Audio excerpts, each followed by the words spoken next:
Good morning, good afternoon, good evening, ladies and gentlemen, boys and girls. Welcome to Emergency Management Associates, coming to you from the Area Command, 392 miles west of Kitty Hawk Beach, North Carolina.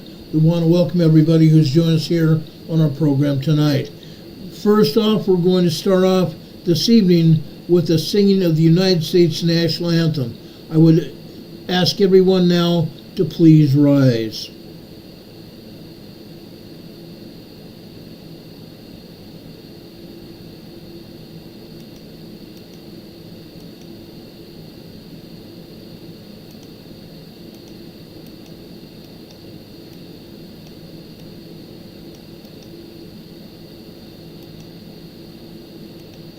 I pledge allegiance to the flag of the United States of America and to the republic for which it stands, one nation, under God, indivisible, with liberty and justice for all.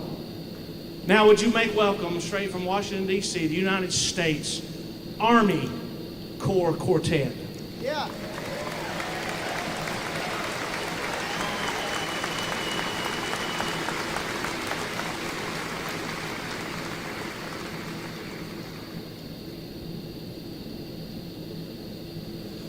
Oh, say can you see by the dawn's early light what so proudly we hailed at the twilight's last gleaming, whose broad stripes and bright stars through the perilous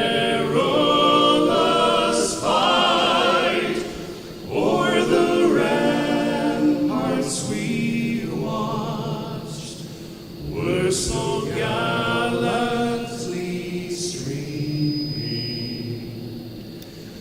and the rocket's red glare, the bombs bursting in air, gave blue through the night that our flag was still there.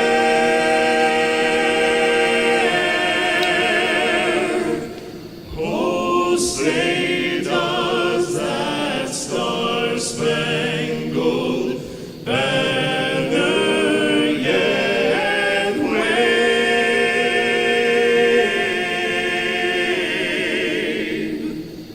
o'er the land of the free and the home of the brave?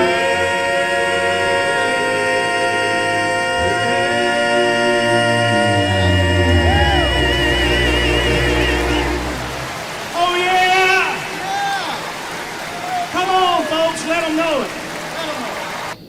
America's finest, the United States Army Barbershop Quartet, performing at the Barbershop Quartet Convention in 2015.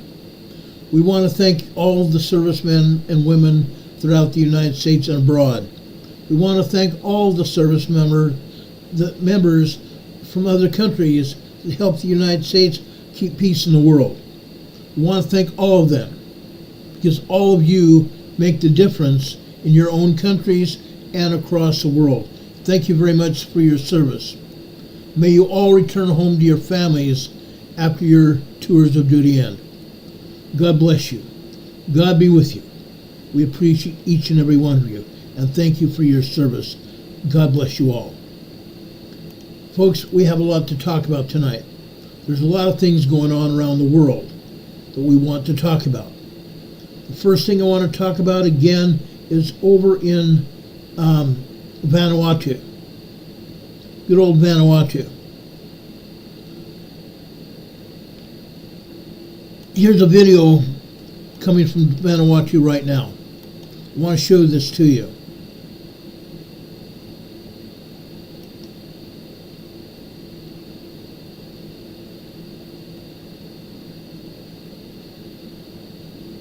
Family minimally invasive care that can get you home sooner. We use today's technology. Okay, this is a commercial, I'm sorry. I had keyed it up and all of a sudden whoever put this out decided they were going to put a commercial in here. Unfortunately, Fry Regional Medical Center is over in Hickory. Okay, let's put this out here.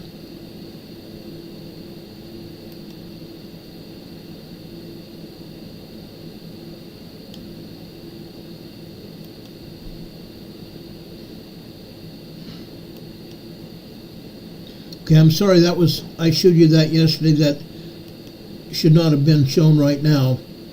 Let me take that out of there. I have some images from Vanuatu today. Let me put this up real quick.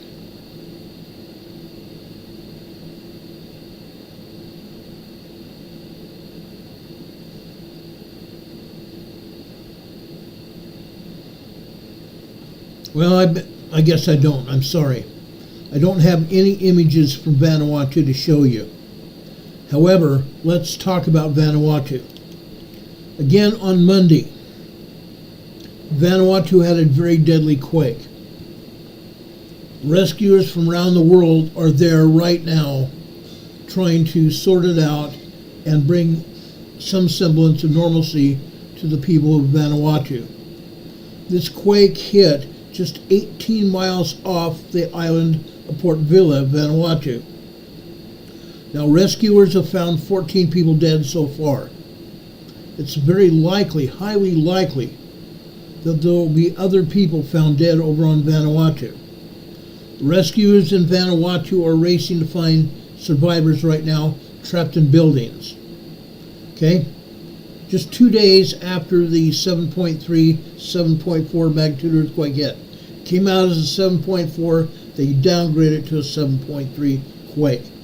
Okay? Killed 14 people and injured at least 200 others. Vanuatu's National Defense Management Office said a number of deaths and injuries was expected to increase as the search and rescue continues in collapsed buildings. Hold on a second. I really thought I had something to show you here.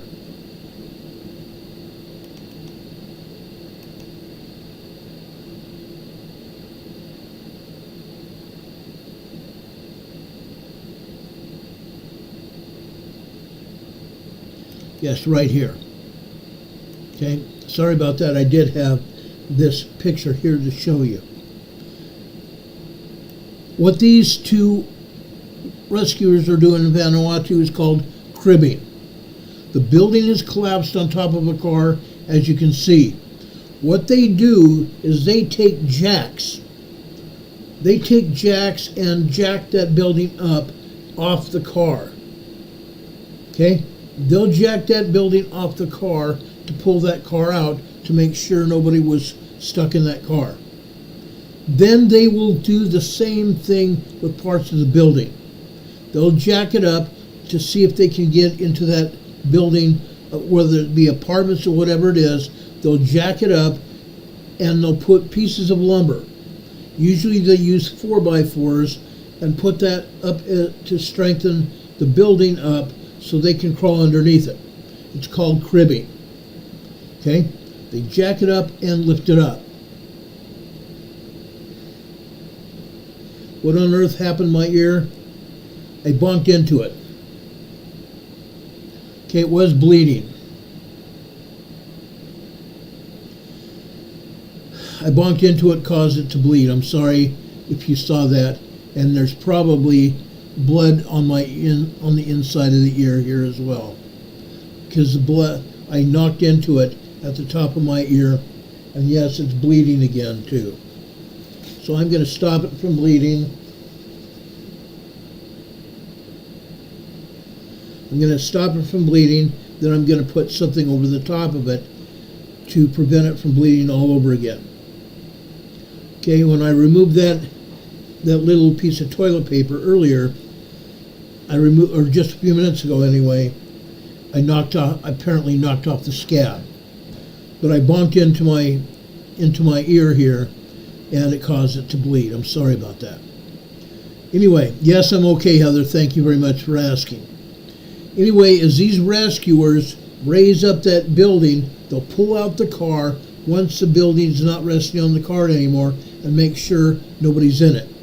They'll use 4x4s, and they stack the 4x4s on top of each other as they raise up the building so they can go inside and rescue other people that might be trapped. Okay? That's what happens. These guys are doing what they call cribbing. I've done it. I used to teach this method of rescue to many of our National Guard people over the years when we've done disaster drills. So that's what they're doing. But the Australia Foreign Minister Penny Wong said Australia will help Vanuatu restore operations at the international airport in the nation's capital, Port Vila. Port Vila has been closed to commercial airlines because of damage. Additional assistance will be provided when possible.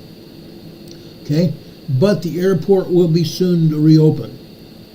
Okay, about 150 Australian citizens returned home overnight on the 2 aircraft that delivered assistance.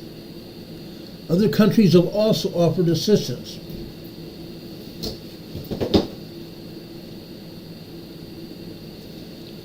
Sorry about that, it's bleeding even more now. Doggone it. Hopefully I'll get it stopped here. I thought it had stopped earlier until I pulled that piece of tissue off. But 150 Australian citizens returned home overnight on the 2 aircraft that were there to deliver assistance, and the assistance could not be delivered because the aircraft couldn't land. Okay? The aircraft couldn't land, and those people couldn't get off the aircraft. Other countries have also offered support, with U.S. military aircraft expected to arrive today. United States military aircraft are expected to arrive today. Now, France also sent a military helicopter with satellite communications and military engineers. Now, Elon Musk has also sent people over there. Those satellite communications that Elon Musk used here in North Carolina are also over there as well. New Zealand rescue team's arrival has been delayed until Thursday, after their military flight had to be diverted last night to New Caledonia due to an engine fire warning. At least 200 people were injured Tuesday in that earthquake, with many of the casualties centered around a handful of buildings in the city center. Now, that earthquake happened on Monday night, U.S. Eastern Time.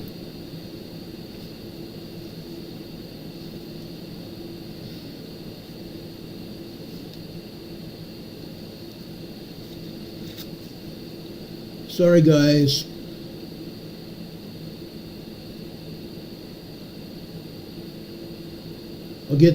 I promise I'll get this thing under control here. But at least 200 people were injured in Tuesday's earthquake. Tuesday in Vanuatu was Monday night here. That's when it happened. Okay? Many of the casualties centered around a handful of buildings in the city center. One of the buildings that was strongly hit was the U.S. Embassy building that housed all kinds of other countries' embassies in that one building, France included. Disruptions to power and communications in Vanuatu are hindering rescue efforts. Now, while UNICEF has water contamination there, semi under control, it's a major concern. UNICEF says water contamination is still a major concern. Australian Carissa Jacob, who runs a business in Vanuatu, said she had been using her generator for her power, but water supply was restored at her home on Thursday. So the water is running again. Now, people that lived outside of Port Vila, in the suburbs, they didn't have much damage, but it was basically downtown city center, Port Vila, was heavily damaged. She said, our main supermarket, there's word that they may be open today, but some stores are trying to open even though everything's still on the floor. People are just going in and grabbing whatever they can just for survival mode.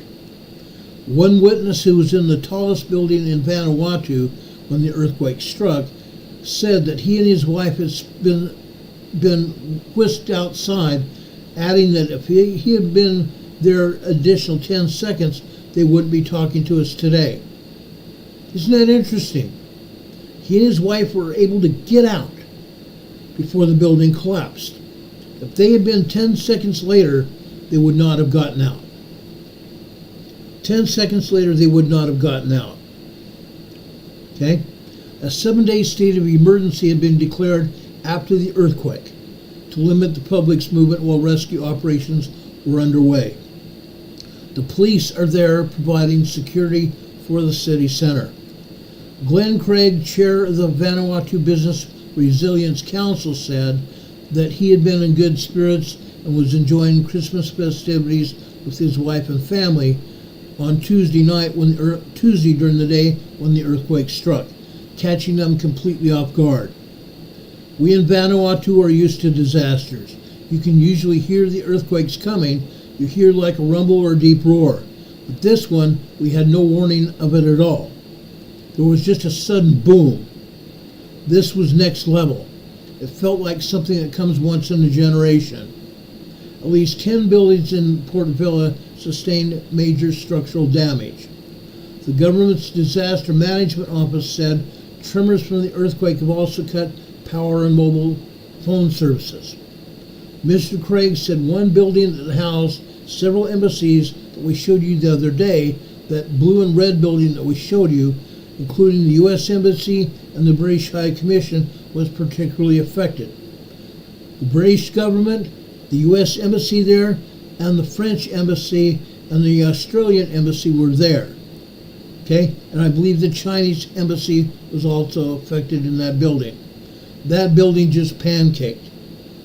There were about 7 or 8 other buildings in that area, and they suffered catastrophic failure. And he said they would expect the number of casualties to rise, and rise very quickly as they keep going into buildings and finding more people. A barrage of aftershocks, even today, were also reported overnight. That is still not being reported by the United States Geological Survey. Even the EMSC, the European agency, is still not reporting all the aftershocks. Loads and loads of aftershocks throughout the night, last night into today. The Australian Carolyn Bird, who manages a resort in Port Vila, said, you can't even count the many aftershocks that are happening. They just hit. There are so many of them, they just hit. 6 victims died as a result of a landslide, while 4 others had been in a collapsed building at the time of the quake. The death toll, like we said, is expected to rise. 2 of the 14 victims were Chinese nationals, according to Chinese ambassador in Vanuatu, Li Mingang. Photos shared by the Vanuatu police on Facebook showed rescuers sifting through rubble by hand and crawling underneath the floors of the collapsed buildings, like I'm showing you here in this video, in this picture here. Michael Thompson, who is one of the ones who worked through the night looking for survivors, said in a Facebook post that 3 people had been rescued from a building overnight, but later told news agencies that one of them had subsequently passed away. Mr. Thompson added that rescue crews were in urgent need of jackhammers, excavators, cold drinking water, adding that many rescuers had worked throughout the night.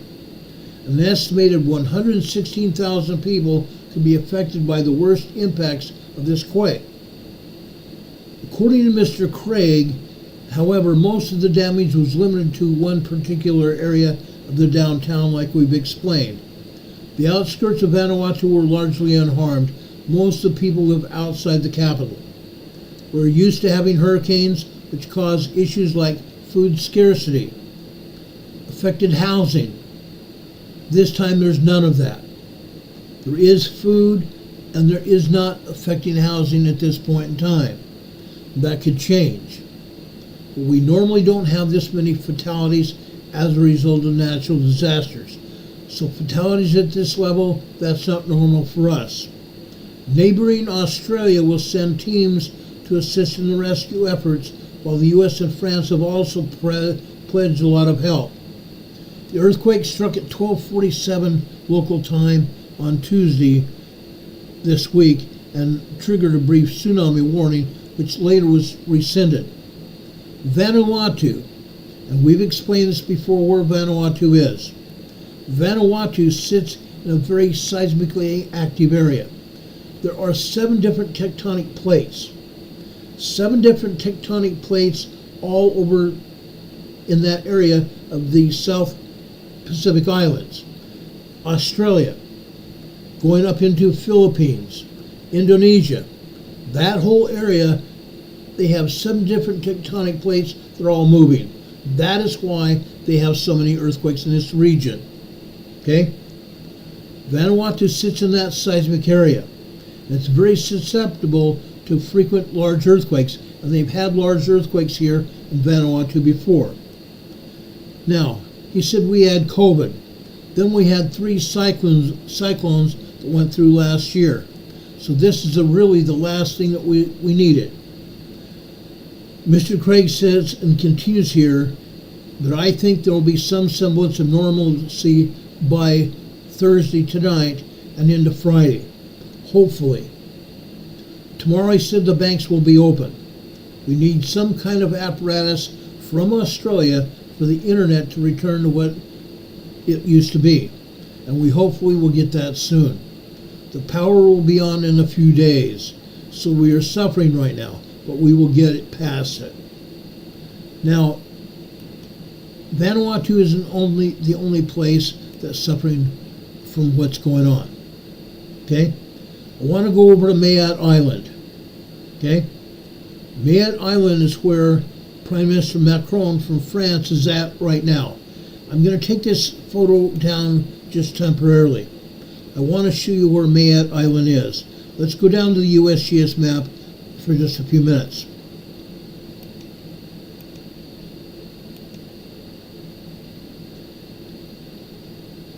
Let me take the banner down.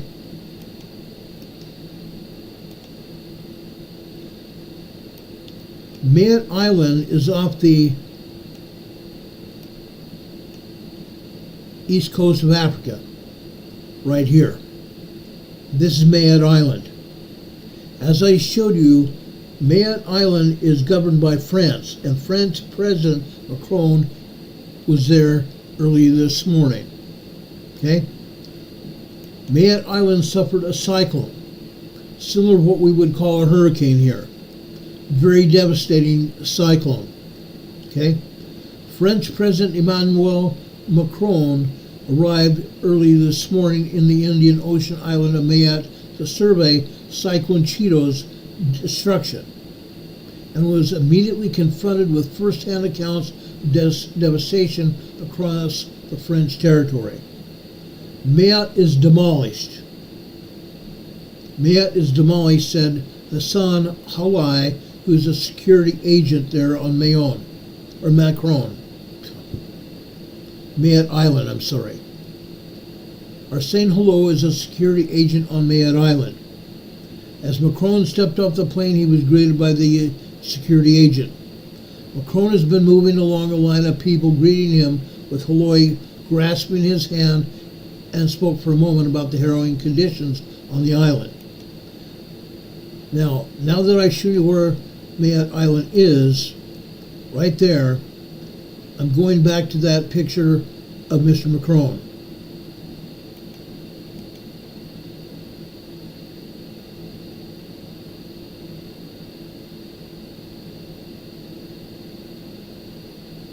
Right here. Okay? Macron is seeing the harrowing conditions that the island is facing right now. The people have very bare essentials. Okay? This hurricane cyclone struck on Saturday. Okay? It's the strongest cyclone in nearly a century. The strongest cyclone in nearly 100 years that ripped through this island off the coast of Africa here. They said they are without water, without electricity. There is nowhere to go because everything is demolished. One woman said, "We can't even shelter. We're all wet with our children, covering ourselves with whatever we have so that we can sleep." The numbers of dead is still unknown. At least 31 people have died, and more than 2,000 other people have been injured here. More than 200 of them critically injured. French authorities said it's feared hundreds or even thousands of people may have been killed. Prime Minister Macron arrived shortly after the Associated Press and other journalists from the outside world were able to reach Mayotte to provide accounts from survivors of this horrific weekend, when winds howled over 220 kilometers per hour, 136 miles per hour, and peeled the roofs and walls off of homes and collapsed buildings around them. In the shanty town of Kawini, K-A-W-E-N-I, in the shanty town of Kawini, on the outskirts of the capital of Mamadouzu, M-A-M-O-U-D-Z-O-U, Mamadouzu, a swath of hillside homes were reduced to scraps of corrugated metal, plastic and piles of bedding all over, clothing and pieces of timber marking the frame where homes once stood. Those of us who are still in shock, those of us who are still here are in shock. But God let us live, according to Nazaru Harmidoni said he dug in to the rubble of his former home. We are sad. We can't sleep because all the houses have been destroyed. Macron took a helicopter tour of the damage, and then he met with patients and staff at the hospital, where a woman who works in a psychological unit became emotional as she described staff becoming exhausted and unable to care for patients. "Help the hospital staff. Help the hospital," she said. One woman whose name was not known pleaded, "Everyone, from the top to bottom, is wiped out. More help is on the way here." Macron, who was wearing a traditional red and black and gold Mayotte scarf over his white dress shirt and tie, put his hand on her shoulder as she wiped away tears. He sought to reassure people that tons of food, medical aid, and additional rescuers had arrived with him, and more help was on the way in the form of water, doctors, and a field hospital to be set up tomorrow. A Navy ship also brought 180 tons of aid and equipment. The visit took a very testy turn when Macron was criticized for being out of touch about what was happening on the ground. One man said they had gone 6 days without water or a visit from rescue services. The president said it took the military 4 days to clear the roads and get a plan together to deliver aid. "If you want to continue shouting to get airtime," Macron said, as he was cut off by the man saying he didn't intend to shout. "If you're interested in my response, if not, I will walk away." Macron said about 50% of the electricity network and water system will be repaired by tomorrow, but it could take several weeks to reach more remote areas. Residents of Mayotte Island have expressed anguish at not knowing if loved ones are dead or missing, because of the hasty burials that are required under Muslim practice law to lay the dead to rest within 24 hours.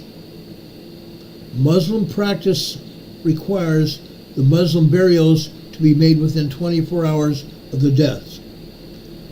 Estelle Yusufu is saying they are dealing with open mass graves, open air mass graves. She represents Mayotte in the French Parliament. There are no rescuers. No one has come to recover the buried bodies. Macron acknowledged that many who died haven't been reported.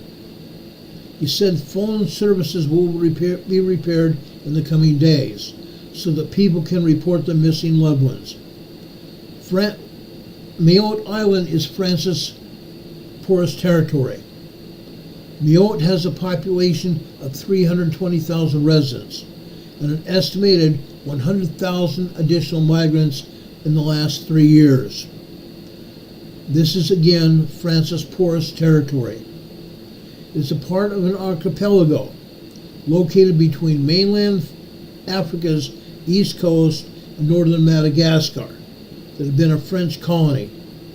Mayotte voted to remain part of France in the 1974 referendum as the rest of the islands became the independent nation of Comoros, C-O-M-O-R-O-S, independent nation of Comoros. The cyclone devastated entire neighborhoods as many people ignored warnings, thinking the storm wouldn't be so extreme. The signs of disaster and mayhem and its impact are everywhere. Streets remain swamped in puddles. Throngs of motorbikes and cars lined up at a gas station that is still in service. Bright clothing was hung to dry on the wooden frames of homes and along the railings of a footbridge over a debris-strewn stream in the Kawani slum. Families sprawled out on blankets at a school where 500 people were taking shelter. Women washed clothing in buckets of water as children played with the pieces of a giant chessboard. Albuna Haithua, a displaced mother of 4, was with her own mother, who had been forced to leave a hospital after her son died there. There was a tragedy. We lost my brother. We were here. My brother's body we haven't been able to get from the hospital because there's so much paperwork to do. And in addition to that, you have to pay to recover the body. We don't have the money. Macron waded into a crowd of people waiting for him in Kawani slum, kissing children, hugging residents who spoke of their hardship. He said he had witnessed emotion and acknowledged some of the anger he faced, but he said he was impressed with the people's resilience. After a woman described how her home almost collapsed on her children, Macron compared recovery efforts to those needed to reconstruct the recently reopened Notre Dame Cathedral after a disastrous fire. If we were able to rebuild our cathedral in 5 years, it would be a tragedy if we were not able to rebuild Mayotte Island. Incredible, huh? It absolutely is. Now, let me switch from there back to the United States. I'm going to talk about drones. I want to talk about drones. I want to play part of the press conference where President Trump talked about drones on Monday. This is about a 60-second clip.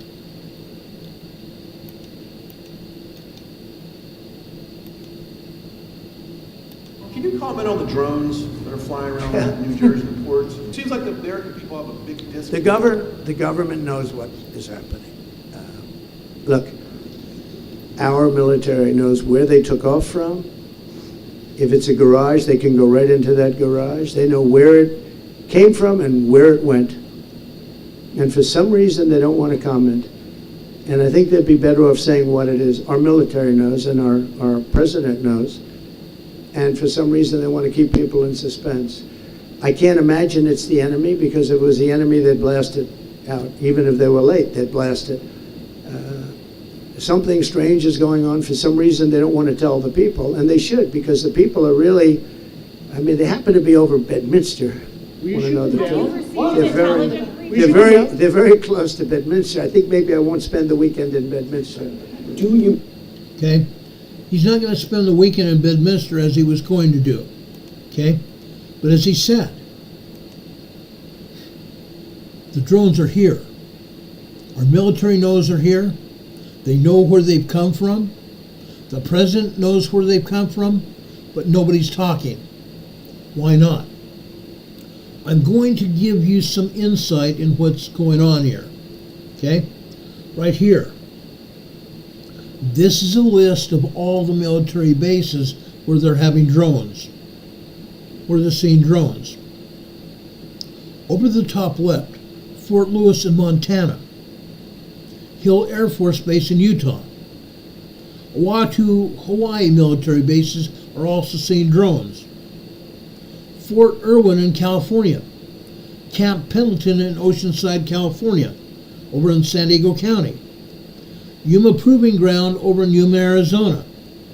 Camp Bullis, Fort Cavazos, Fort Leonard Wood, Dugway Proving Ground in Utah, Whiteman Air Force Base in South Dakota, Grand Forks Air Force Base in North Dakota, Wright-Patterson Air Force Base in Ohio, Fort Moore, MacDill Air Force Base in Louisiana, Patrick Space Force Base in Florida, Fort Liberty over in South Carolina, Naval Station Norfolk, Maine Army National Guard Post in Maine.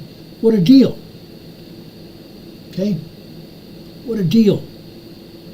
All these military bases have drones, and yet our own government and the military won't tell us what's going on.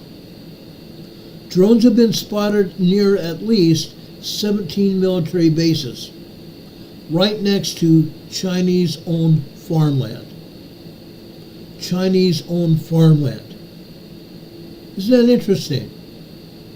Georgia has thrown Chinese out. The state of Georgia's thrown out Chinese farm people. The United States government and the state of Georgia has taken over, not allowing the Chinese to own land in Georgia. Why are we not doing that around this country? Why are we not taking back our farmland, forcing the Chinese to leave? That's what needs to be done. That's what needs to be done here. Don Patoga says add Beale Air Force Base to the list. I will. Renee Seppy says Fort Liberty will always be Fort Bragg to me. I agree. Why are we allowing the Chinese here? That should never happen. This should never ever happen. But it is. When I first heard about this last year, the Chinese owning land near Grand Forks Air Force Base in North Dakota, I was irate. I was livid. I even sent a letter at the time to President Biden saying how dare they have allowed land to be bought up by the Chinese right next to our military bases. And now we have drones right next to the military bases, and in some cases over the military bases itself, closing our runways. Closing our runways at the military bases and closing runways in New Jersey. This should not be happening. This should never be happening. Let me play you a clip from Fox News earlier today. This is very serious.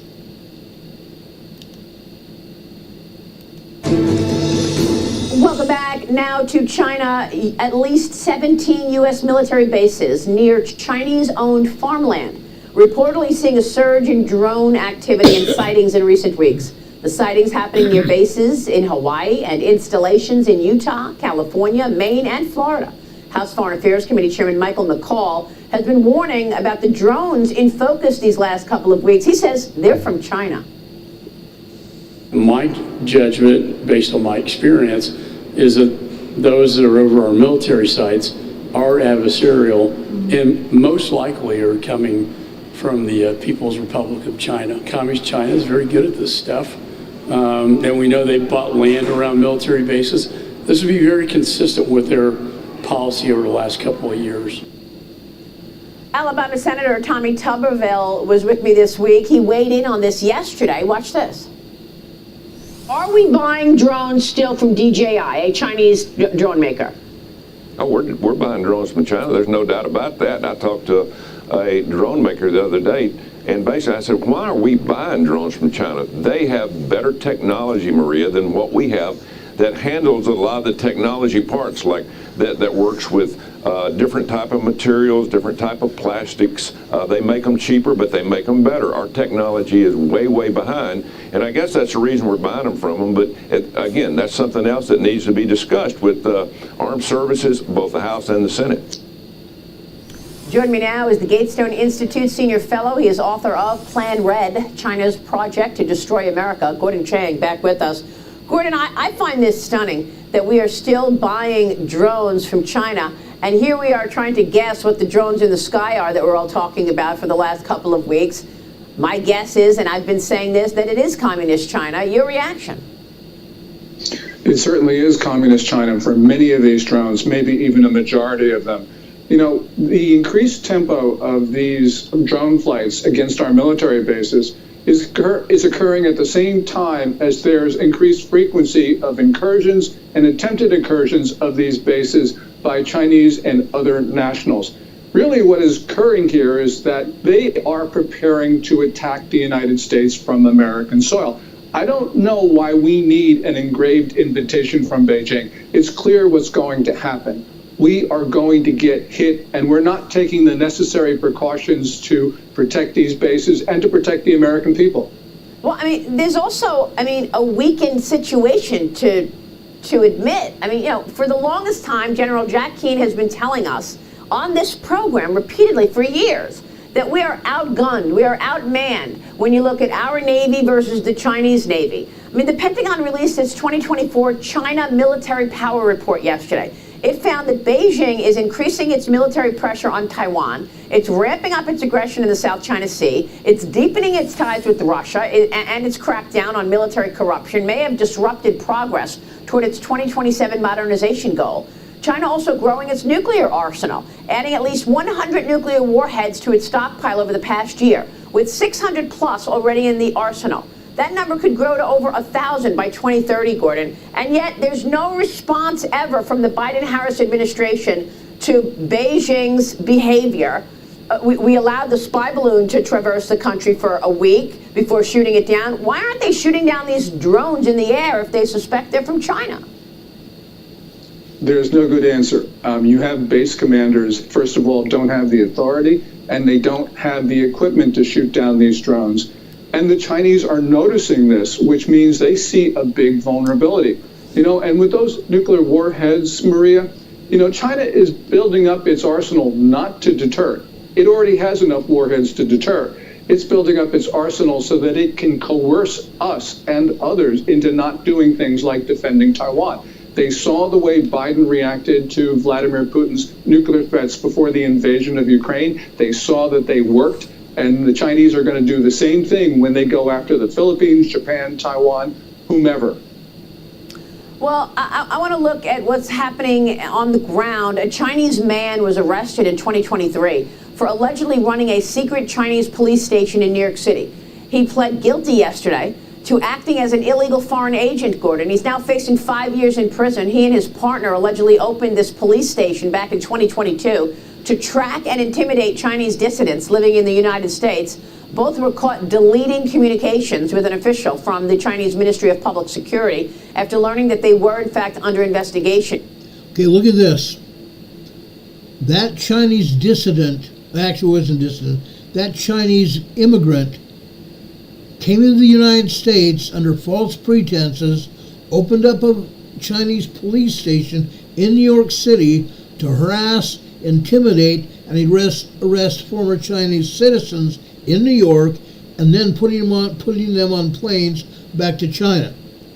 Look where this Chinese police station is. Right next to a Marriott Fairfield Inns and Suites. Right next to a Marriott Fairfield Inns and Suites hotel in New York. It's incredible. This is incredible. I've never seen anything like this in my life. We've allowed Chinese people in. And in fact, the Biden frickin' administration during the last 4 years has allowed who knows how many undocumented aliens into this country. At least 20 million illegal aliens into this country, including people from China. My police sources at the border in Texas, Arizona, and California have affirmed that they have picked up Chinese ID cards at the border, where these Chinese citizens come across and dump their cards at the border before they cross. That way they can claim to be illegal aliens if they're caught, but the United States government will not be able to ID them succinctly. It's incredible what happens here. Let's go back to this report.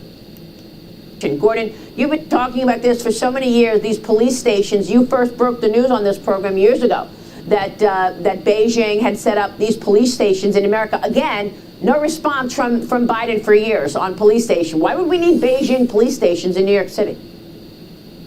No, we don't. And we don't need the 7 to 9 other police stations in the United States that the New York Post and the Daily Caller have written about and reported. It's fine that they closed the New York one. I'm great that they did that, but they should be closing the other installations as well. It is that they did that, but they should Look at that. Look at this, guys. 2 police stations from China in New York. Minneapolis, Omaha, Nebraska, San Francisco and Los Angeles, California, and Houston, Texas. Why have we allowed this to happen?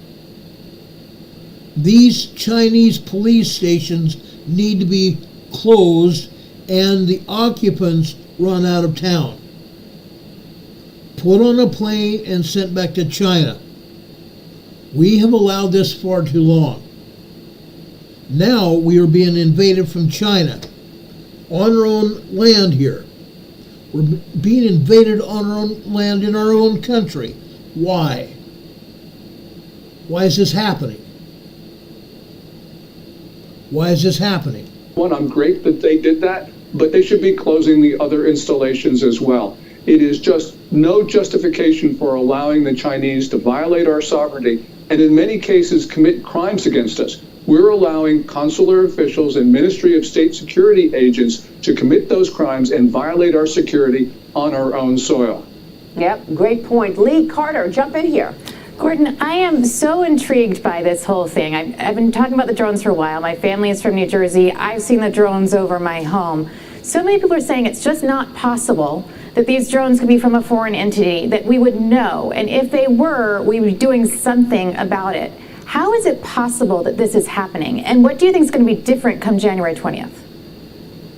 Yeah, well, some of these drones may not be Chinese. And if they're not, they're federal government drones because they're too big. They are not the drones of hobbyists. So that leads the question is, what is the federal government doing in the skies over New Jersey with such a large operation? And, there are any number of alternative explanations. But until we hear the truth from the Biden administration, we have to speculate. Yeah. As President Trump said on Monday, the federal government knows what's happening in the skies over New Jersey, but it's not telling us. And if it's not telling us, the story cannot be good. The story can be ominous, it can be whatever, but it's not good. Well, look, also ominous is this report that China is rapidly expanding its nuclear forces, according to the Pentagon, Gordon. I didn't hear you comment about that. U.S. Defense Department reports Beijing has increased its operational nuclear warhead arsenal by 20% in a year, Gordon. Yes, and they're going very, very fast at this. And as we know, this is not for deterrence, this is for coercion. So they intend to engage in acts of aggression, but beforehand threaten everyone with the nuclear weapons if they don't do what the Chinese want. So it's very clear what's happening. The Chinese have already made these threats, especially since 2021. And in 2013, they made the most ominous threat against the U.S. to target 13 American cities. Yeah. They said that they would target 13 American cities. What do we know about that? We already showed 7 other major cities that have Chinese police departments at them. We showed you 17 major cities where we have Air Force bases. And the Chinese own farmland right next to the military base. Why have we allowed this to happen, Mr. Biden? It's happened on Mr. Biden's watch. It didn't happen under President Trump. Now, I believe President Trump is trying to be a little bit coy here and not throwing Biden under the bus just yet. I believe that's why President Trump didn't come right out and say that it was Mr. Biden that did it. Whether it's American drones, they use Chinese technology and use possibly Chinese drones to do what they're doing. Okay? They're using Chinese intelligence. And when we've had other things that have happened here in the United States using Chinese equipment such as radios, we found out that the Chinese have implanted various technologies inside the radios or cell phones and other apparatus to spy on us. Why have we allowed that to happen?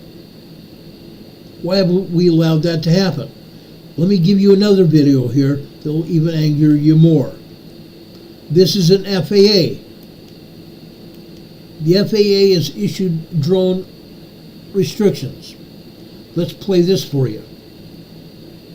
And welcome back, everyone, here to Live Now from Fox. We are keeping you up to date on the latest of the drone mysteries, especially out in New Jersey, but we know they are popping up everywhere across the country. Hi, everyone. Mike Page here. Thanks again for joining us on Live Now from Fox. So there is some new updates here. Now, the FAA is announcing temporary restrictions on drone flights in New Jersey here. It's going to go into the new year just before the presidential inauguration for Donald Trump. So this temporary drone restriction is taking place until January 17th. So a lot of people saying, okay, is this because they want to know exactly who is now not supposed to be up in the sky? So basically, if you're up in the sky here with some recreational drones, they could take you down now.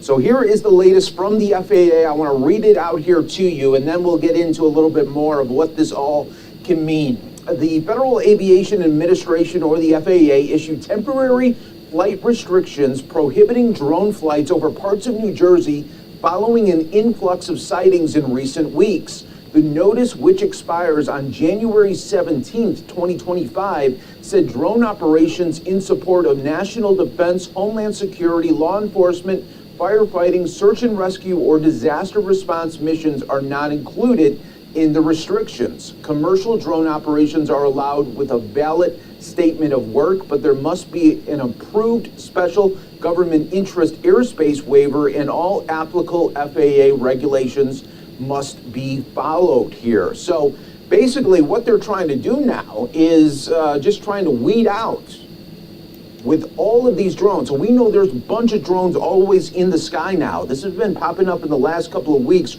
really prevalent in the last, I would say, 8 days or so. Now they're trying to just weed it out, but there's still going to be drones up in the sky and maybe some unidentified things that we don't even know about that, of course, they're not going to be following these restrictions at all. So very interesting. A lot of people also talking about, why are you doing it just before the inauguration? I know it's in DC, much further from New Jersey, but if maybe we should put flight restrictions up until really the whole airspace for drones. Let's weed out everything, because let's say, okay, let's hold it down, even commercial grade. If you're not law enforcement, if you're not a firefighting team, let's ground these drones for just a bit so we could get a handle on really what's up there, and we could maybe investigate a little bit better here. That is what a lot of people are saying as well. House Speaker Mike Johnson said the White House and more broadly the U.S. government does not seem concerned about the increased sighting in New Jersey and other northeastern states. And a lot of people have been texting me. They've also been reaching out to me on social media saying, what would happen if one of these drones went over the White House or over the Capitol? They'd be down very, very quickly, and we would know a little bit more about that. But now that they're just over New Jersey, local law enforcement having to deal with the influx of calls and situations like that. But it's getting to a moment where we need to figure out what exactly is happening. Flight restrictions on all drones. One thing is being put out there. All drones, not just if you need to have a waiver, because if you have a commercial grade, how are you going to know in the moment, oh yeah, you know what, that one up there, that one looks like it has a license. It's not going to happen like that. You're going to say, oh, that's another drone. Looks like everyone's not looking at this order right now. We need to ground them across the board so we can figure out what's going on, especially before this inauguration coming up in D.C. Can you imagine if there's just drones flying around the Capitol during the inauguration? What's going to happen then? You got to think about that as well. So a lot of people concerned about this, rightly so. And we keep digging into this as well. Just on Saturday, it took the Biden administration officials finally a moment here where they talked about it, hosted a call addressing concerns surrounding the recent drone sightings, but we really didn't get any information from the White House.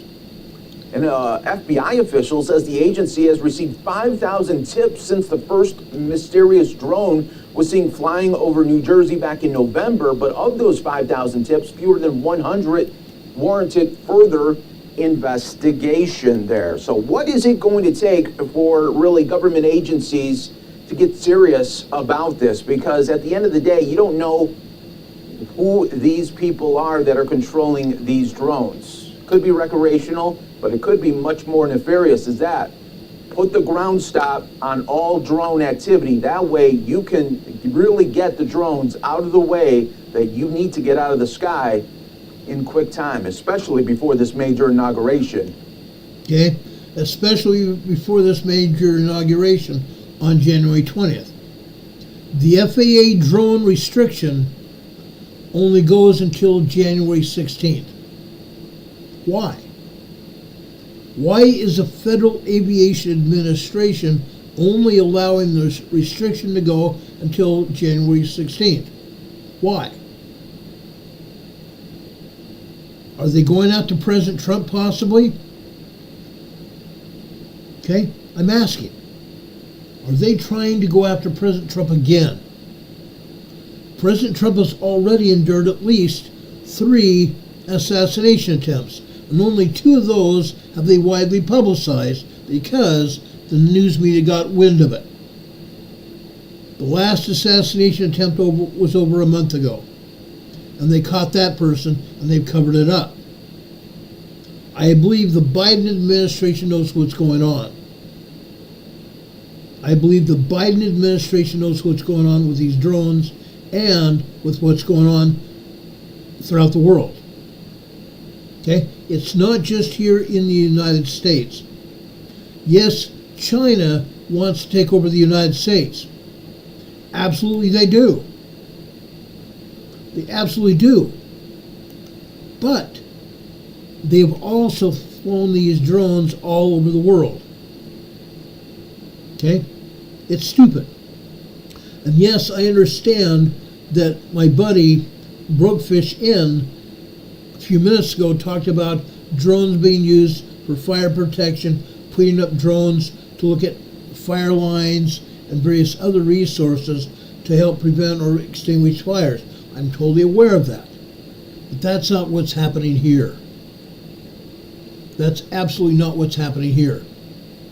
Now, I said yesterday, and I said this before that the United States government has what's going on, or knows what's going on. The military knows what's going on. Before that, I was skeptical about whether it was another country doing this. And there was speculation that was Iran. It's not Iran. It's not Iran. The speculation now is it's China. And China's as much admitted it. Okay? China's wanted to attack the United States for some time now. And they're working on it. They're working on it. Now, I've got some other things I need to talk to you about. First, I want to talk to you about the bird flu. Why the bird flu? Because that stupid idiot governor in California made it an issue. Governor Newsom in California yesterday issued a state of emergency for the entire state of California because of the bird flu. Let's talk about the real statistics here with what's actually happening with bird flu. The bird flu, or more specifically, the H5N1. H5N1 influenza strain is widespread in wild birds. It's widespread in wild birds and has been causing outbreaks in poultry and dairy cows in the United States, with dozens of human cases among poultry and dairy workers. But there's something else that you need to see here. There's a lot more than that. Let me show you another picture here. Okay? Bird flu is actually, before I do that,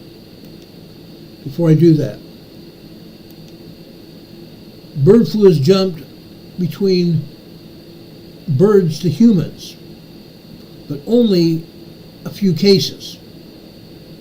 Only a few cases. Let me enlarge this picture here for you, this slide. Look at the number of humans that have been affected by the bird flu. 45 in the United States. Let's look over to the right in China. China, folks, where did COVID start? Where did COVID start? China.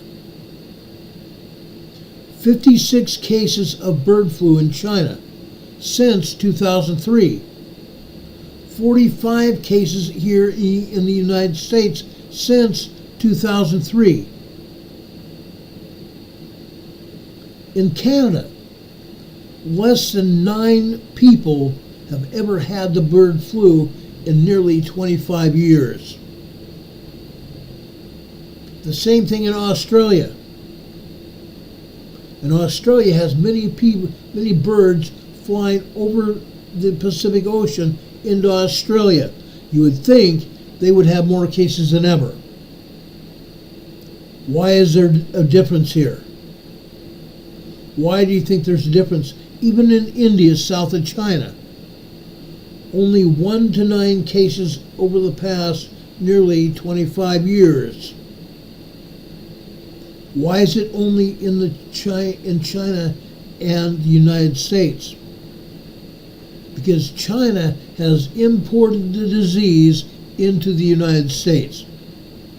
Now, remember what I talked about last year and the year before when we talked about chickens and turkeys being put to death. Tens of thousands of chickens were slaughtered only because the United States government thought that those birds should die in just the case that one of them might have had the bird flu. No, they did not test any of the blood from any of the chickens. They just slaughtered the chickens. Turkeys did the same thing. Millions of turkeys have been slaughtered as a result of the bird flu. But again, the United States Department of Agriculture has not tested any of these birds to see if they had bird flu. What is going to happen now? I've already seen it in the stores around here. The prices of eggs have tripled. The price of eggs have tripled here. Used to buy even 2 months ago. We bought a flat of eggs, 60 eggs, for $7 and change. Now the price of that same 60 eggs is now over $21. Over $21. The price of eggs has tripled here in the United States because of what? People like Governor Newsom in California declaring a state of emergency when there is no emergency. There is no emergency in California at all. Yet, Governor Newsom declared it. Governor Newsom declared it. Let me show you this next slide here.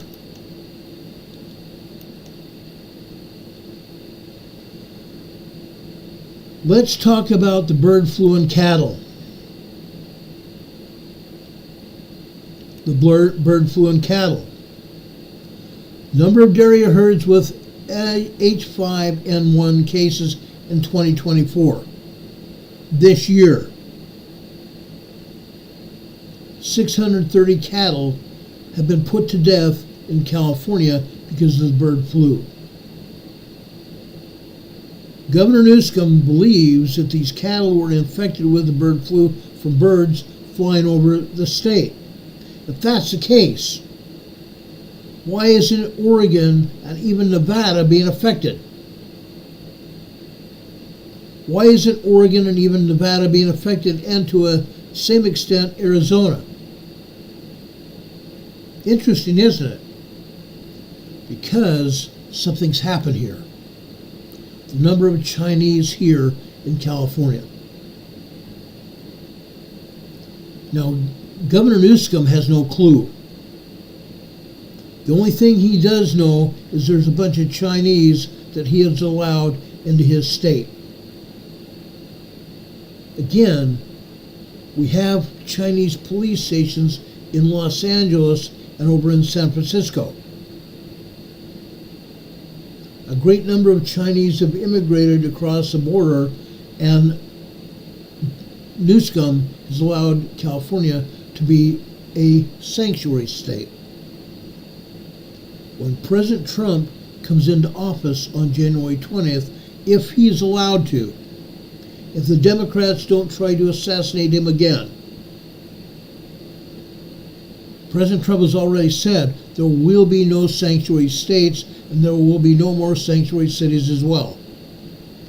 Now, I do not believe that there is an outbreak of H5N1, the bird flu in California. I think it's all bull crap. I think it's all bull crap or bird crap.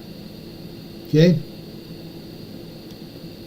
H5N1 influenza strain is spread in wild birds and has been causing outbreaks in poultry and dairy cows here in the United States, only big time in California, with dozens of human cases among poultry and dairy workers as well.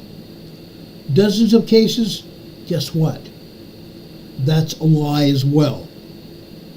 Data from the World Health Organization shows that between January 1st to January 1st, 2024 and January 1st, 2024 and November 1st, 2024, there's been 57 confirmed cases of the disease worldwide. 57 cases worldwide. Not just in the United States, worldwide. The majority of which were in the United States, 44 cases in the United States, and Cambodia, 10, with a single case reported in Australia, China, and Vietnam. Of these three cases, were fatal. Fatal. They're talking about the bird flu being fatal. 3 cases throughout the world. Throughout the world, guys. Mr. Newsom's full of crap. Bird crap.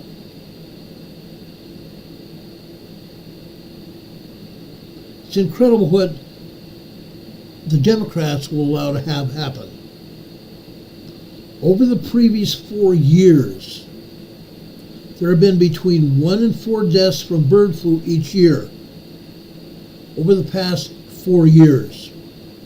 1 to 4 deaths over the past 4 years each year. Okay? Between 2003 and 2009, there were a reported 468 cases and 282 deaths worldwide. During 6 years between 2003 and 2009, 468 cases and 282 deaths worldwide, with 134 fatalities recorded in Indonesia. 134 fatalities in Indonesia. The countries of the next highest tolls were Vietnam, 57, Egypt, 27, China, 25, Thailand, 17. Between 2010 to 2014, there were 233 cases worldwide and only 125 deaths. In this time frame, the countries with the most deaths were Egypt, 50, Indonesia, 31, Cambodia, 30, and Vietnam, 7. Indonesia, Cambodia, and Vietnam are in the Southeast Asia perimeter. Only Egypt was over by in northern Africa. In Europe, just 2 cases were reported in Spain in 2022. While in the United Kingdom, England, 1 case was reported in 2021, and a further 4 cases in 2023. So between 2021 and 2022, there were no cases in England. Cumulative data on cases of the currently circulating H5N1 bird flu shows that the outbreaks have been ongoing in the United States since at least 2022. What happened in 2020 and 2021? What happened here in the United States and worldwide between 2020 and 2021, even ongoing into 2022? China started it. China started it. There's a reason that President Trump says it's a Chinese bomb, a Chinese disease that China allowed to spread by people coming into China to visit during the Chinese New Year and then going back to their home countries, spreading the disease. China started in Wuhan and allowed the disease to spread by putting the virus out on the streets, allowing humans to catch it and spread it worldwide. That's exactly what happened. Why do you think that the bird flu, where there's so many deaths in China, allowed the Chinese to spread it worldwide? Ongoing outbreaks in the United States since 2022, when the data started being collected on the disease in wild birds. That's when it first started. They started collecting the data in wild birds, poultry, and humans. Cumulative data started being collected among cattle in March 2024. Only this year, 630 cattle have been put to death because of the bird flu. Is Governor Newsom allowing the Department of Agriculture and his own people in California to inject the bird flu into cattle? I'm going to ask that question again. Is Newsom and his Department of Agriculture in California injecting the bird flu into cattle? It's an assumption now. Yes, I'm putting my neck out on the line here. I'm stepping out. Are they injecting the cattle? Why? Because Oregon's not showing it? Nevada's not showing it? Arizona's not showing it. Why? Why are they not showing it? There should be like data in those 3 states. But there's not. It's because Governor Newsom. SagePup said they slaughtered a whole bunch of animals during that time. Pigs, cows, chickens, and other animals. Yes, they did. I reported on it here on our channel. I reported on when it came to chickens and turkeys. Tens of thousands of turkeys. Tens of thousands of chickens. I saw reports here in the United States, such as Iowa, putting to death 75,000 chickens. Iowa putting to death 75,000 chickens. Chickens and turkeys here in North Carolina and the southern states being put to death, and guess what? It was in the millions. Millions of turkeys were put to death because the United States government thought, oh, they must have COVID. I'm sorry, they didn't have COVID. They thought they had N1N5 or N5N1 bird flu. They did not test one darn bird. But they raised the prices, didn't they? They raised the prices, didn't they? Okay? Dean McCammon says it's because it's clucking rubbish as usual. I agree, Dean. I totally agree. It's rubbish. And what our government is doing is purporting an emergency, and they're letting Governor Newsom get away with it. There is no emergency in California at all. I don't care that Newsom is reporting 650 cattle with the disease. I don't think it's true. If it was true, like I said, there would be 3 other states around it. Oregon, Nevada, and Arizona. And it's not happening. It's not happening. According to the Center for Disease Control in Atlanta, as of December 13th this year, just 5 days ago, there were between 60 confirmed cases of the disease in humans, 37 of which were transmitted from dairy cattle. 60 confirmed cases of the disease in humans, but they're not saying it's here in the United States. Since 2022, 21 cases have been transmitted from poultry, 11 cases in Washington, 9 in Colorado, and 1 in Oregon. 1 in Oregon, guys. 1 in Oregon. Why is it being said 630 in California and only 1 in Oregon?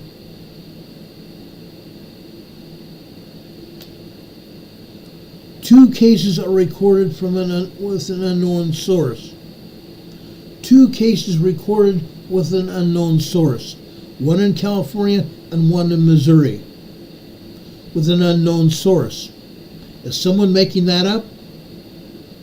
Because there's no one recording it. There's no proof. Michael, thank you. Thank you. It's Christmas time and I decided to dress up. And I will dress up through Christmas, at least. The current public health risk is considered low. The current public health risk is considered low. And if that's the case, why is Newsom allowed to declare a public health emergency in California? Why?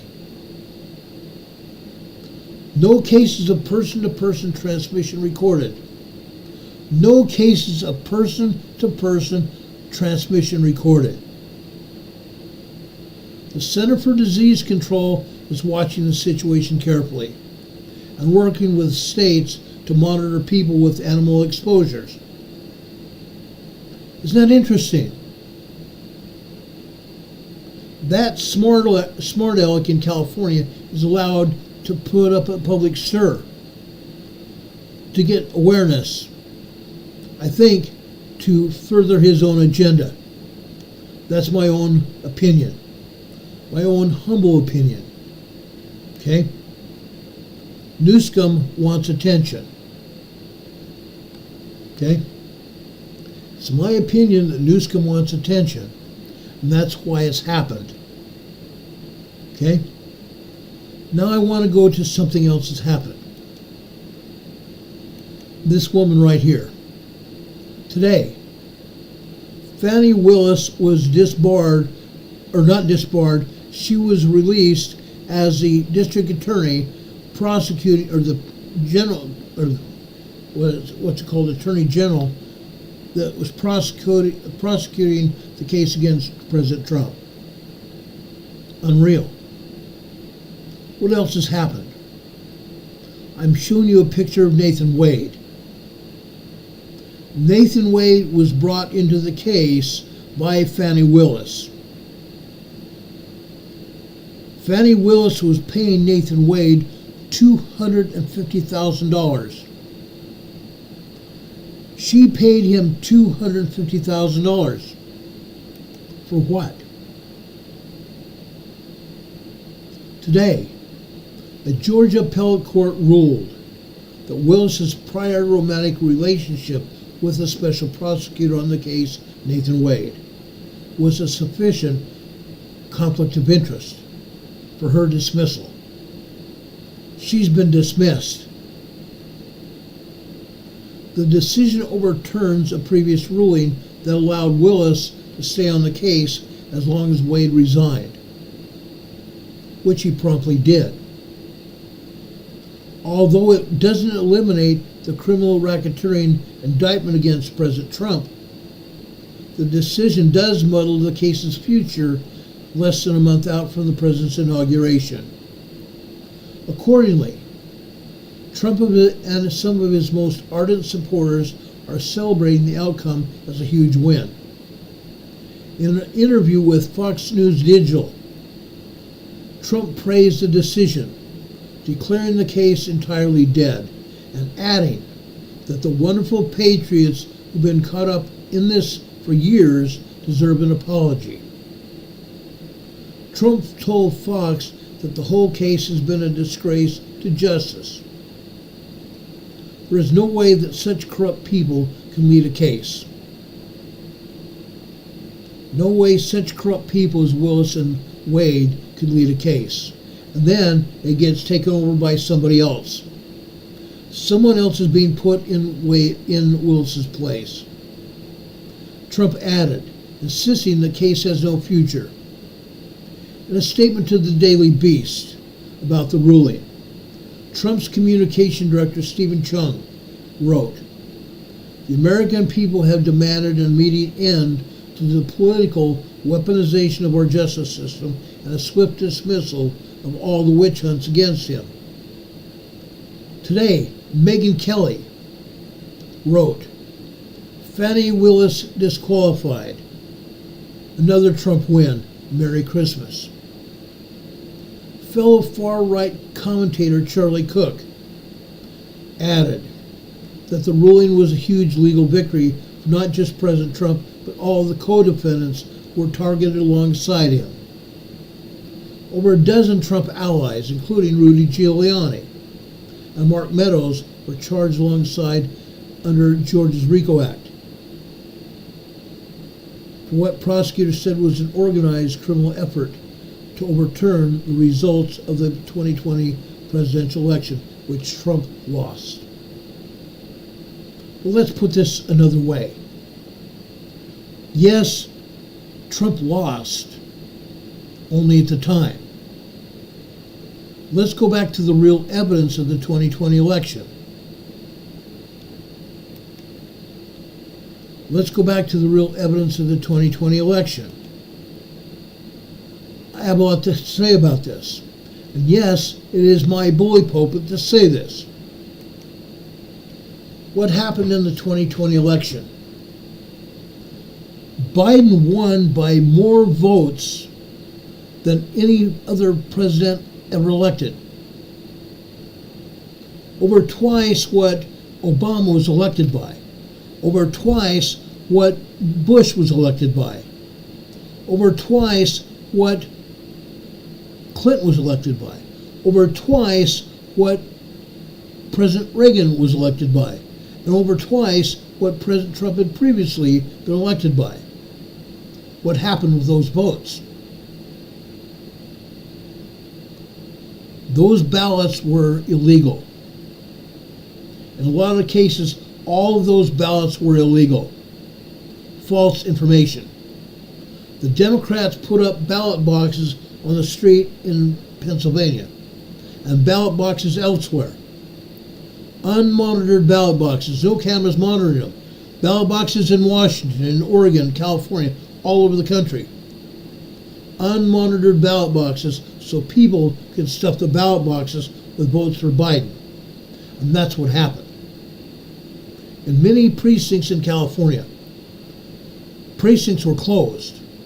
Ballots had been counted and the precincts completely closed. And they said ballot counting was going to continue the following morning.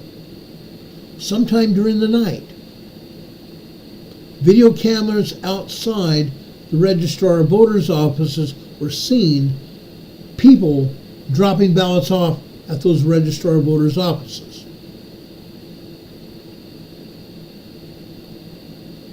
They stole it. They stole the damn election. Biden got more votes than any other president previously. He stole the damn election. And it's proven now. It's been proven. It's been proven in Michigan. It's been proven in Wisconsin. It's been proven in Utah. It's been proven in California. It's been proven in Arizona. It's been proven in Philadelphia. And all over Pennsylvania. It happened. They can't deny it. They want to deny it. They will deny it. But it's proven fact. Real evidence is out there. President Trump was right. The Democrat Communist Party falsified and padded the ballot boxes to award Biden the win.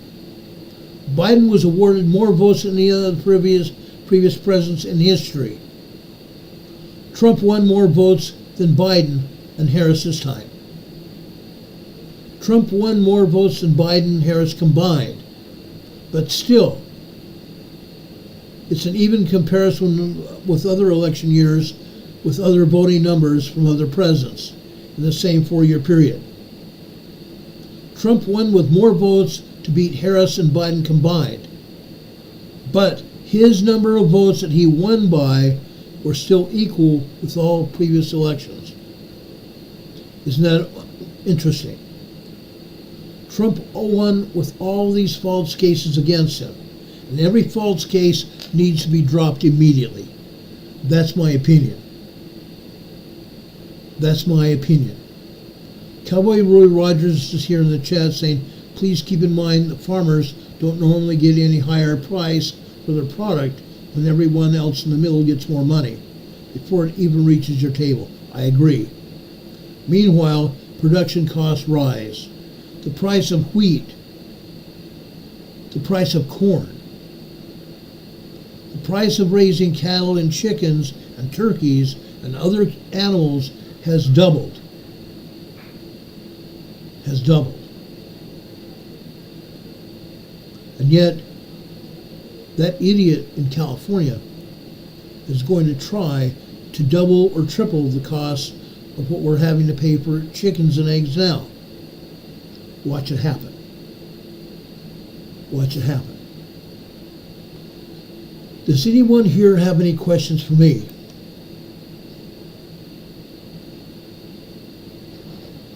Catherine Sigerson said a tariff crisis is coming. I agree. I agree.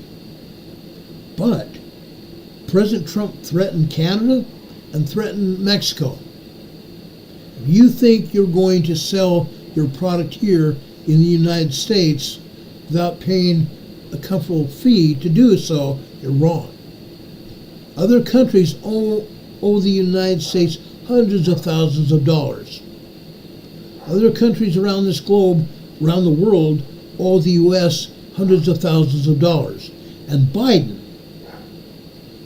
continues to export hundreds of thousands of dollars, billions of dollars over Ukraine. And he just got through paying off more than $5 million to Iran this week. $5 million has been spent by Biden, given to Iran for what? What the hell is Iran giving us? That's going to stop. Catherine says Ontario threatened Trump. Yes, they did. But guess what? Trump came back and said, Governor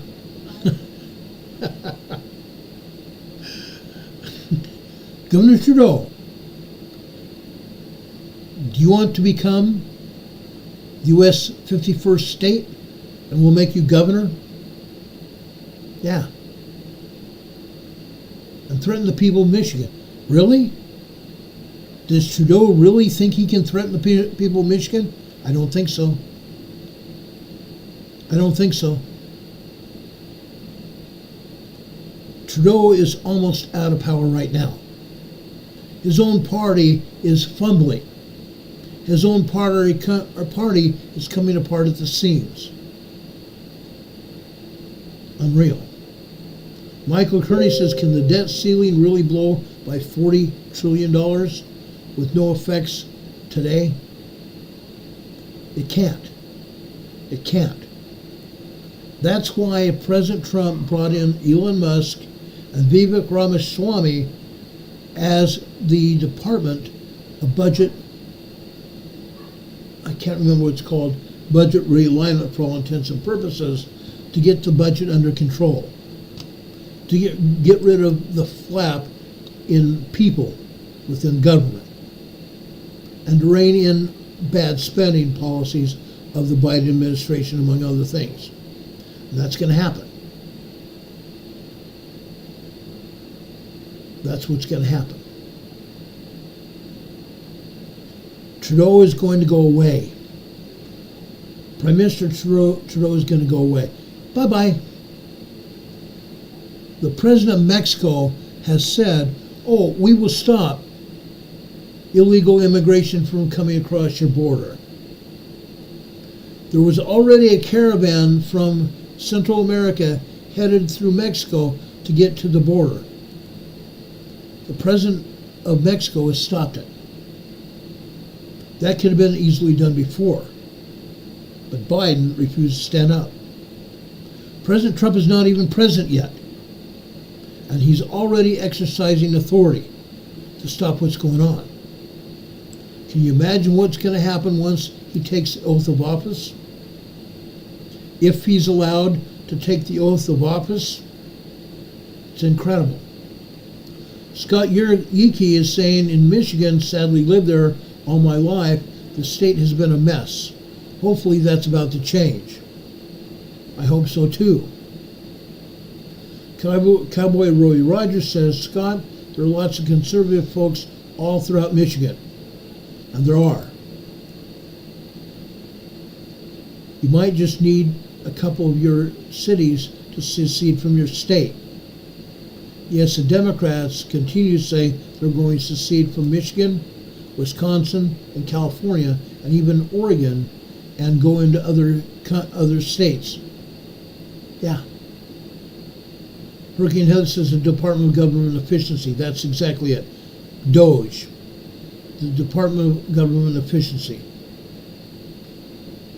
Vivek Ramaswamy and Elon Musk. And now Elon Musk has spent a lot of time already this week with President Trump. We'll see what happens. Now, yesterday, we won a great, big, huge win already. Okay? What happened in the U.S. Congress yesterday?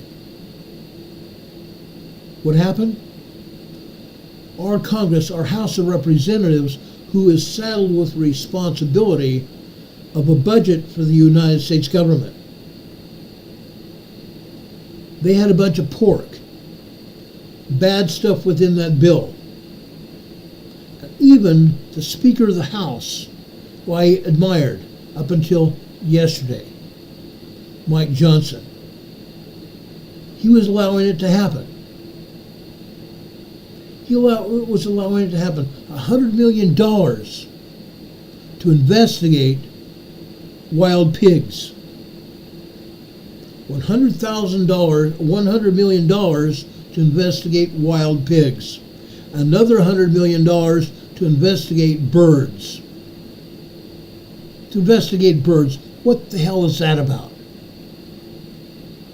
And there were other things that happened that were put into that bill as well. But the bill was defeated. Only after Musk came forward and said, if you guys approve that bill, if you congressmen approve that bill, in 2 years, your jobs will go away. And all of a sudden, those congressmen were going, what the hell? And they voted it down. They knew Elon Musk was right. The American people gave President Trump a mandate to change things the way they are. The American people gave President Trump a mandate to change things.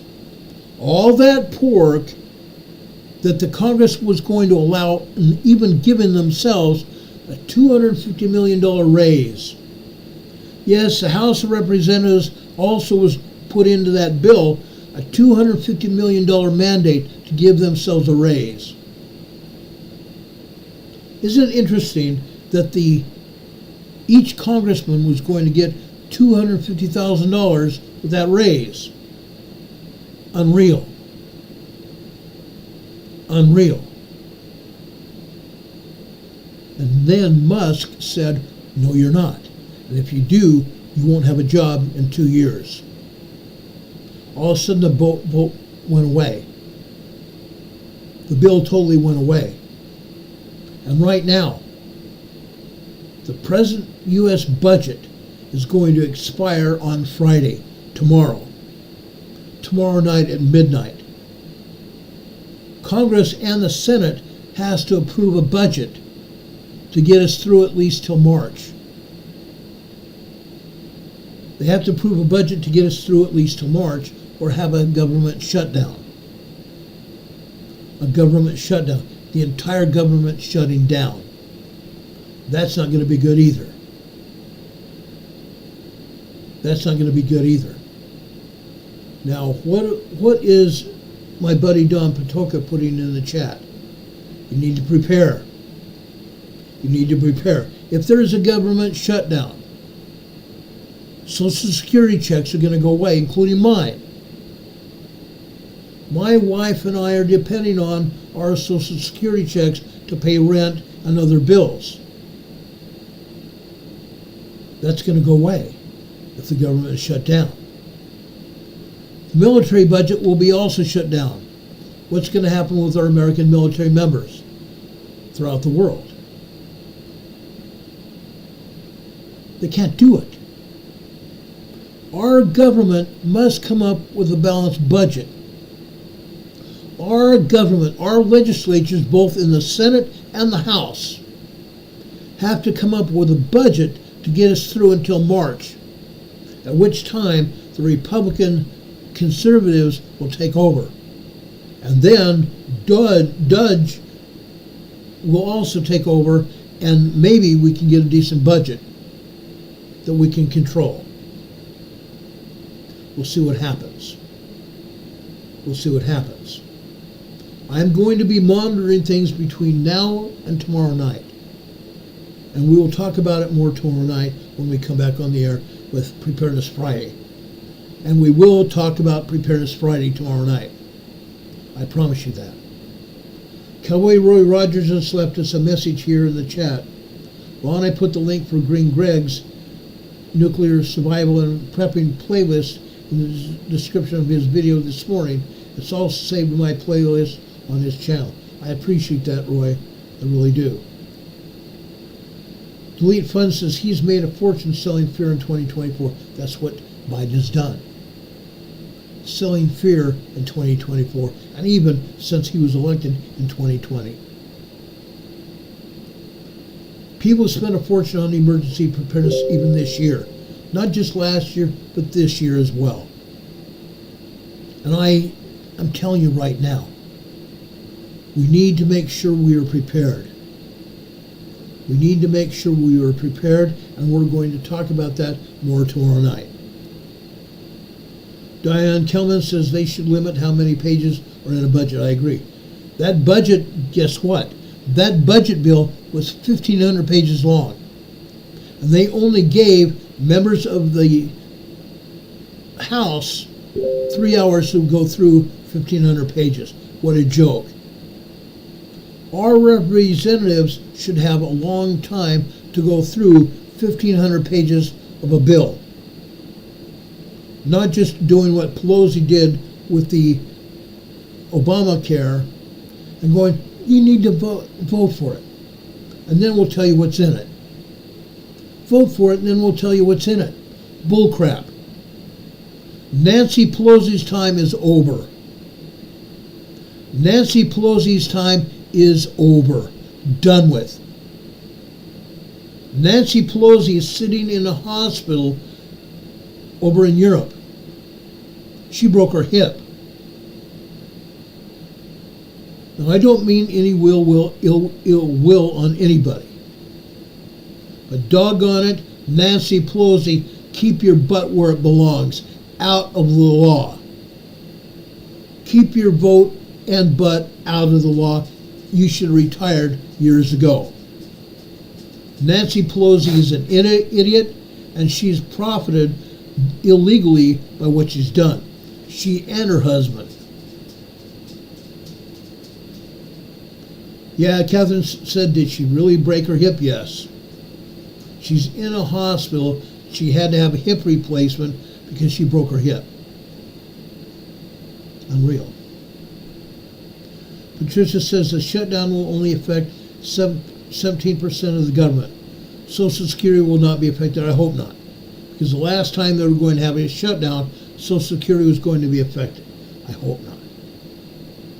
Okay, guys, if you guys don't have any more questions, I'm going to get out of here. I hope you've gotten something out of tonight's broadcast. I didn't mean to have it basically politics. We had 402 views here on tonight's broadcast. YouTube is suppressing our votes, or our people here that they're letting see our program. They're suppressing our numbers. Please, folks, if you like what we've done, give us a thumbs up before you leave tonight. Give us a thumbs up because it raises the numbers YouTube uses to look at our program and let other people, excuse me, and allow other people here on YouTube to see our program. Give us a thumbs up. Knock it out of the park. I'd appreciate that so much. Also, make sure your subscriptions are still there. YouTube continues to unsubscribe people. Check your subscriptions and make sure you're still subscribed. If you're not, resubscribe. Those of you that are 25% of the people that are watching this program right now, they're not subscribed, please subscribe. We'd appreciate a lot. And when you subscribe, there's a little bell right next to the subscription button. Click on that bell once you subscribe. That bell is a bell icon that will have a drop-down menu attached to it. After the drop-down menu comes up, click on the word ALL. That should get you notified when we come on the air. We come on the air between 6 and 7 o'clock every evening during the week. Unless there's something major that happens, we stay off the air on Saturday. Yet, last Saturday we came on the air because there were so many emergencies that we needed to address. That's what we do. We come on the air at all times of the day and night when an emergency happens. Whether there's a shooting, whether there's a factory explosion, a explosion at an oil refinery, or a train derailment, we come on the air to talk about it. We always will. On Sundays, we come on the air to do a Sunday school class. This Sunday we'll be talking about Christmas as well. Next Tuesday evening, Christmas Eve, we're going to do a special broadcast. A special broadcast. Okay? We're going to be talking about 'Twas the Night Before Christmas, and we're also going to be talking about the Savior's birth, the Nativity. So this program has been well received in the past by hundreds of thousands of people.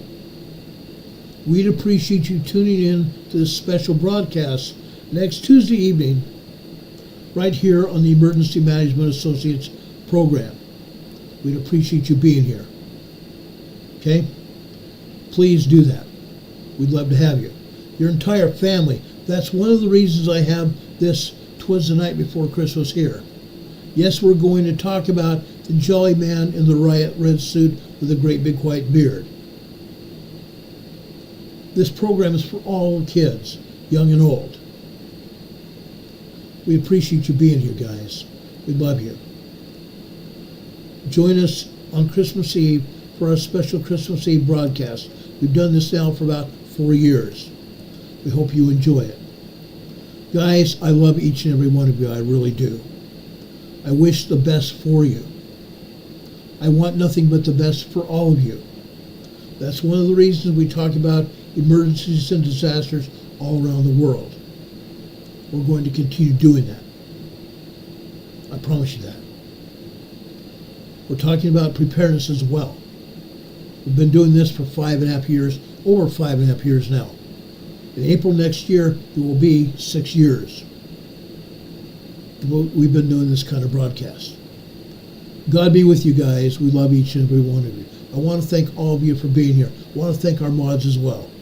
We have the best mods in YouTube. I truly believe that. We have the best mods in YouTube. God bless you all. God bless you all. Folks, we will be back here tomorrow evening. Please join us here for another session of Emergency Management Associates Friday Preparedness, or Preparedness Friday. Have a good night, everybody. Much love. Take care, everyone. See you soon. Good night.